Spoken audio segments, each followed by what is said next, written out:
First thing I remember knowing was a lonesome whistle blowing and a youngin's dream of growing up to ride on a freight train leaving town, not knowing where I'm bound. No one to change my mind. Hey guys, today we're doing a winemaking kit that I purchased from More Beer, and I just love these things. It's from VineCo. This is the Cabernet Sauvignon. I love these kits. I make them all the time, and this is the first time I'm making this one, but pretty much the steps are the same, and it makes a super good wine.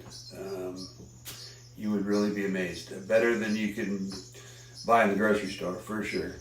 So today we're going to do that, and I've already sanitized my 5-gallon container. I can't stress that enough. As you know, if you've done any beer making or wine making, that sanitation is paramount. So I've already sanitized this one. In fact, for the purposes of this, I've already taken another step. But first, let's see what you get in the pack.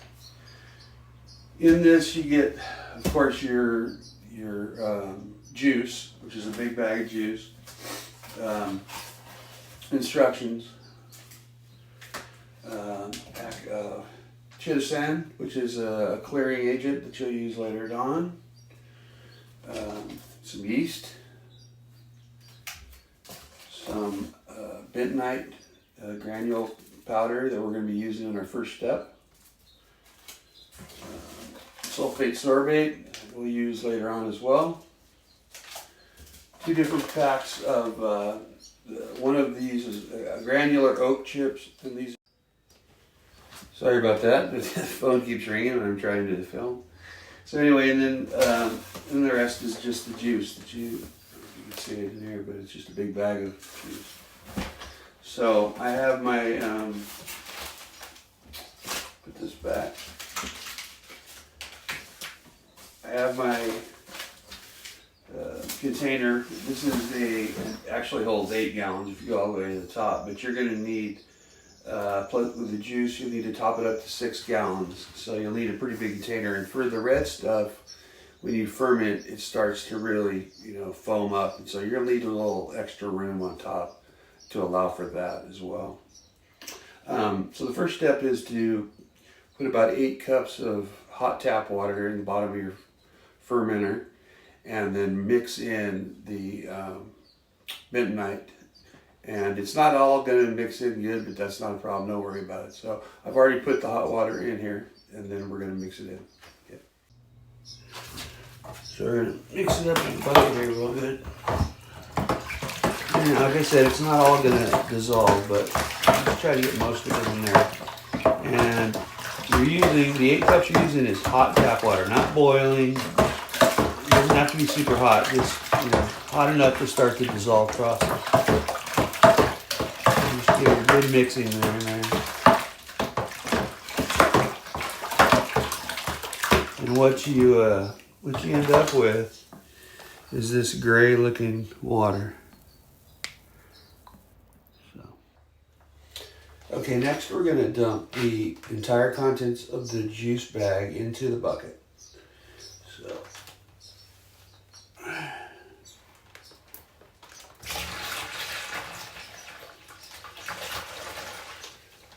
I'm just going to go slowly so it doesn't spill everywhere, because these are kind of funky to handle.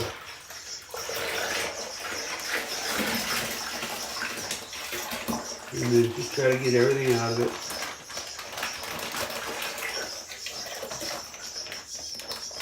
And then what you want to do is, fill it a little bit, put a little bit more tap water in from the sink, mix it up, and then pour the rest of that in there. So I'll do that now.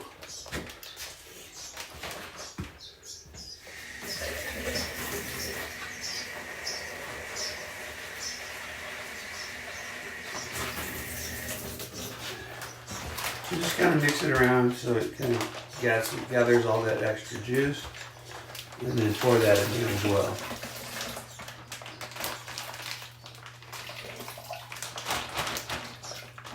Then you can toss this. Okay, so now it's time to put the water into the mix. And so what you have in here now is approximately 2.5 or so gallons. You want to top it up with water until you reach the 6 gallon mark. You don't want to put in 6 gallons. You want to reach 6 gallons. And you could use any kind of drinking water, purified water, whatever, as long as it's a good tasting water, not tap water, it should work. So I just got a 5 gallon jug from the store, and I put my lid on this too. Whatever I'm not working with, I don't leave it exposed too often because you never know what can fly in there. So put that there, and then we're gonna top it up to the 6 gallon mark.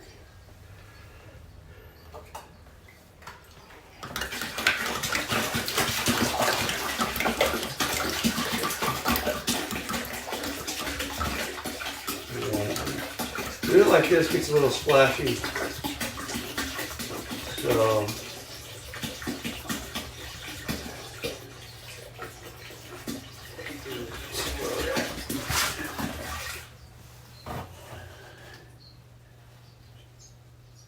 that'll get right there.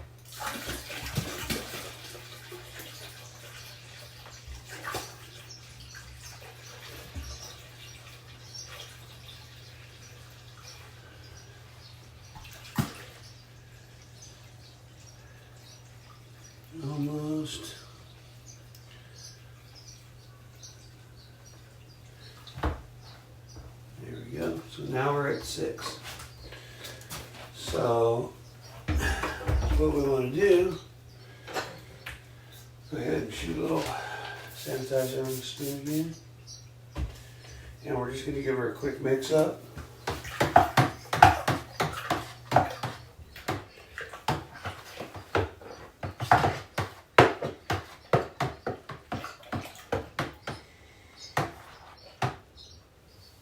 Okay. And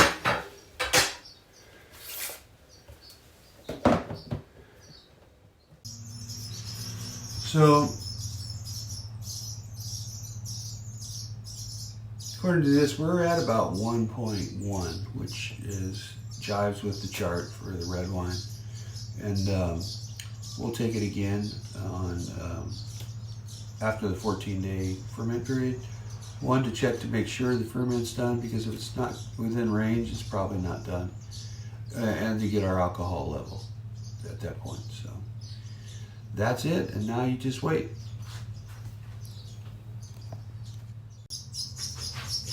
Okay, next, before we put the lid on, we're going to take our dry yeast and we're going to just sprinkle it right into the mix. No need to stir it or anything like that. Okay, so next, after you get the lid on, you're going to get one of your bubblers here and fill it with your sanitary solution, and I'll show you what I use here in a bit. But really all this is a trap that allows it, once it starts to ferment and produce CO2 gas, it allows it to escape without letting oxygen in. So it's important. This bucket happens to have a pre-made hole with the gasket in it, so I just take one of these, cram it in the hole, and that's it. We're gonna put this thing away, cover it, keep it away from the light, keep it at about 68 or 70 degrees constant temperature for the next 14 days. That's how long it'll take to ferment. And during that time, you're going to see it, ferment, and it'll be really active. And at the end of the 14 days, you should see little or no activity at all. So it's done. Then we'll take another specific gravity reading then. So I want to talk about sanitation too. There's a lot of products on the market you could use. The one that More Beer recommends is this is the Star Sand. And you mix, it's got a pre-measured thing here. You squeeze it, it pre-measures it into your 5 gallons of water. And you can just soak everything as long as they make contact for like a minute, then they're sanitized.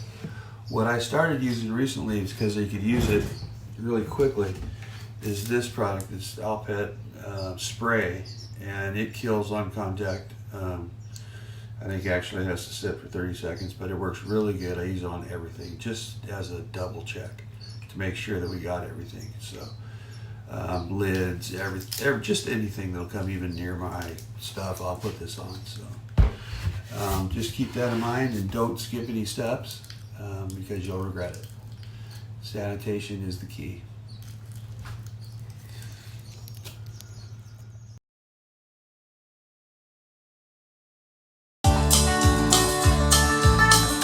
First thing I remember knowing